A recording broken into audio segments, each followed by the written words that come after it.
All right, and you can see there from the News 2 Storm Tracker, there are quite a bit of cars on the road still going through that Wednesday commute. It's busier than I expected, to be honest. And I think compared to the last snow event we had, there are more cars that are out there. But if you're in the big city or a small town, we're keeping you covered. Jaxie Pigeon, she's live in Dickson County now, giving us a look at what that community is seeing right now.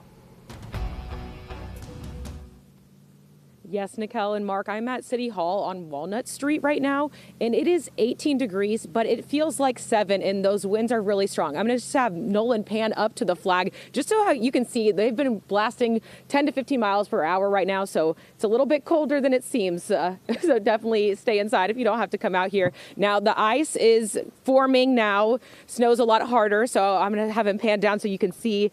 Definitely going to get harder as it freezes. So be very careful if you're going to get out on the roads. We've seen now city trucks get out and start treating the roads. We saw them on the highways as well, but it is still very slick and it is covered in snow. So again, that'll turn to ice soon. So be very careful if you are going out. Now, Dickson County government buildings are all closed, but they do say that 70% of their staff are still working, such as EMA and ambulances, as well as highway patrol. So definitely thank them for their hard work during this time. For now, live in Dickson County, Jaxie Pigeon, News 2.